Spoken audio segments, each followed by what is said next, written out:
Ulah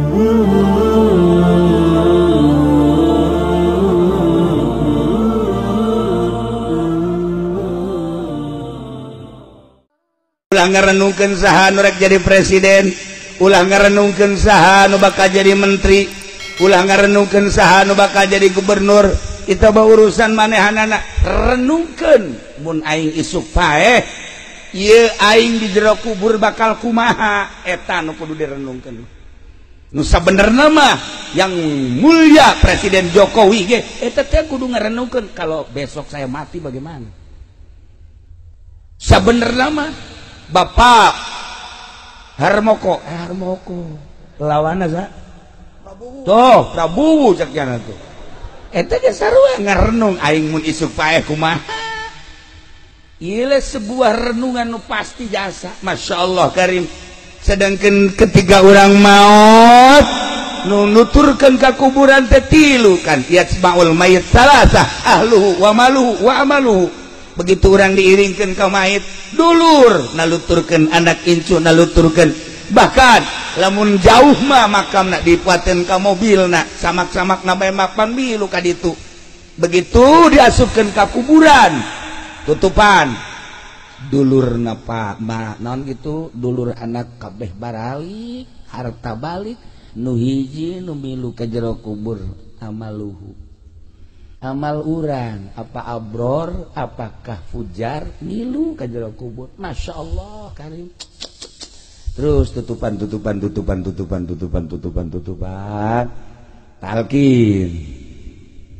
Cek Imam Subki ketika orang maca talqin ya, la ilaha illallah wahdahu la syarikalah lahul mulku wa lahul hamdu wa yumitu wa huwa hayyun da'imun la yamutu biyadihil khair wa huwa ala kulli syai'in qadir.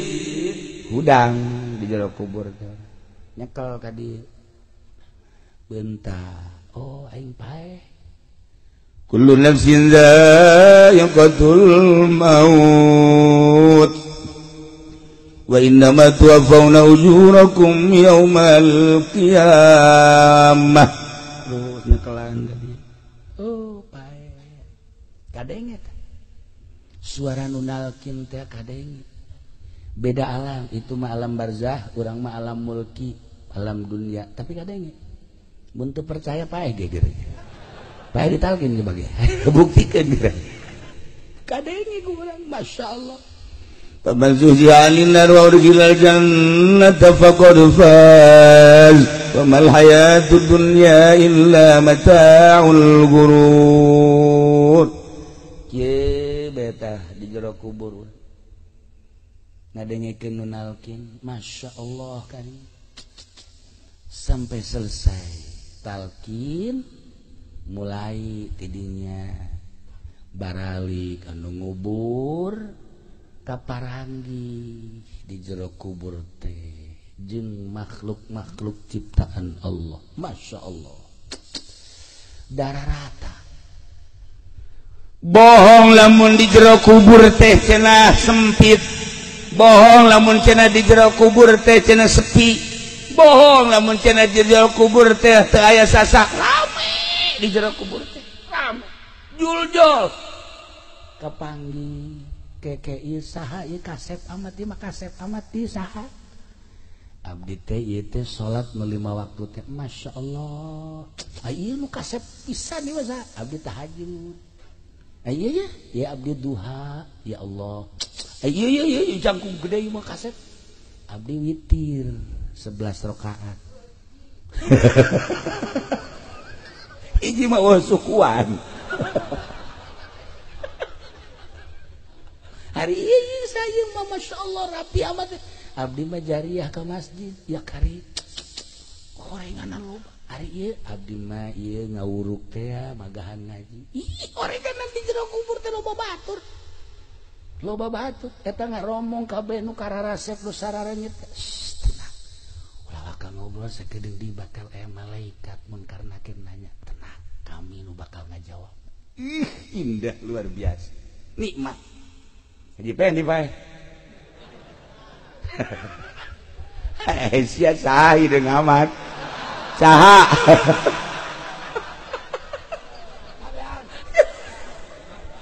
nanya saha itu boga batur kos ieu batur mang haji jai ngasar teu boga batur kos kisi jore amat sih ieu teh subuh di mana subuh anu sok biasa kodoan oh jeleumana mah biasa ngawujud ngan hideung sebab nyana mah kan istiqomah jam 7 kodoan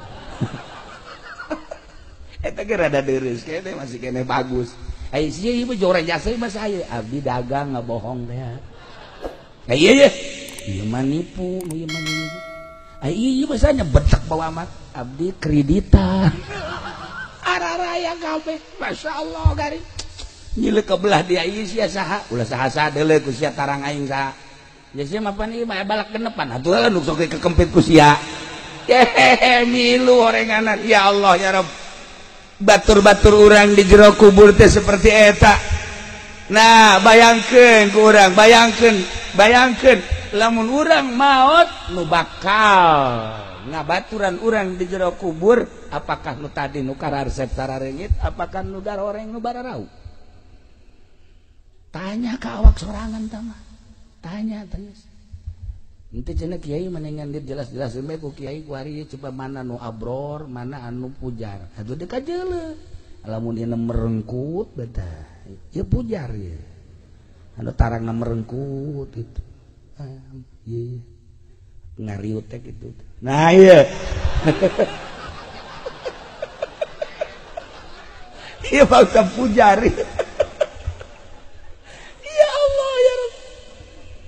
para jamaah kaum muslimin sekedar sebuah renungan jang diri urang anu dijelaskeun dina Al-Qur'an innal abrara lafi naim baturna abror mah di jero kubur nu tadi nu karasep nu sarengit nu baragus nu ngaku langsung abdi salat nu 5 waktu abdi tahajud abdi duha abdi witir abdi salat hajat abdi zikir maca Quran dan lain sebagainya indah amat sementara nu pujar mah komo anu mangerana lain ka Allah ieu mah anu bangsa asin-asin jelema nu maksiat bae ge seperti tadi babaturan di jero kuburanna teh keur mah garoreng patut bararau ngaku nyana abdi nipu abdi zalim abdi ngabohong abdi teu jujur abdi teu adil ya karib hajunyana ngabejaan sakedeung deui bakal aya malaikat munkar nakir nanya kami mah bertanggung jawab sok rasakeun deuk kumaha coba yuk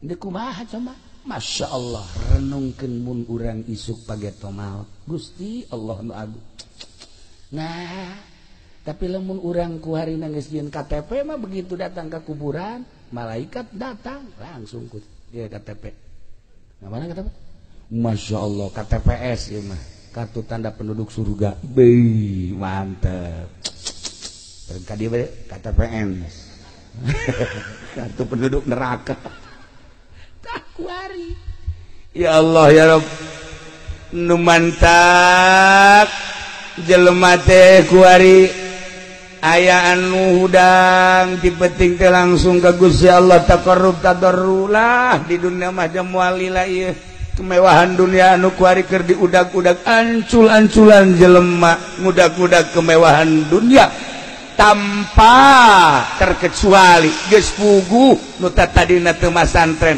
cacak-cacak nu masantren ge boro-boro nu masantren geus jadi kiai ge basi kene ancul-anculan ngudag kemewahan dunia eta mah jelema anu pareum mata hatena ketika bentak mata hatena ya Allah naon hartina ngudag-udag dunia isuk pageto bakal pae jenderal geus sabaraha ratus nu pae letnan kolonel nu sabaraha ratus nu paraeh ditinggalkeun punyana jabatan kedudukan kemewahan nu sugih paharto kurang kumaha asup deretan dunia 10 besar dunia nyana kaeh sugan aya ban mobil lu dibawa ka jero kuburan eueuh ibu tin sakitu sugihna biasa bae atuh komo urang mah nya susah jasa geus bae deuk dibawa ge jauh lu bawaeunana tah kudu diudag-udag mantak aya anu terus wae asal penting udang taqarrub ka Gusti Allah dengan tahapan-tahapan makom aya nu geus embung papanggih jeung makhluk teh embung papanggih teh kolbu teu hayang kacampuran teh batur keur ngudag-gudag ieu ngudag-gudag itu naon hartina isuk pageto bakal ditanya Gusti Allah nu agung zahir makeun wae cacampuran naon nu bisa disampaikan batin mah tetep bae hiji ka Gusti Allah teu hayang nanaon sugan hayang mulya agung teu sugan hayang dibere teu hiji bae Allah aya nu geus model kos kalari itu jelema dan lain-lain sebagainya tinggal urang mah geus datang ka mana ieu menuju alam eta teh geus datang ka mana Masya Allah karim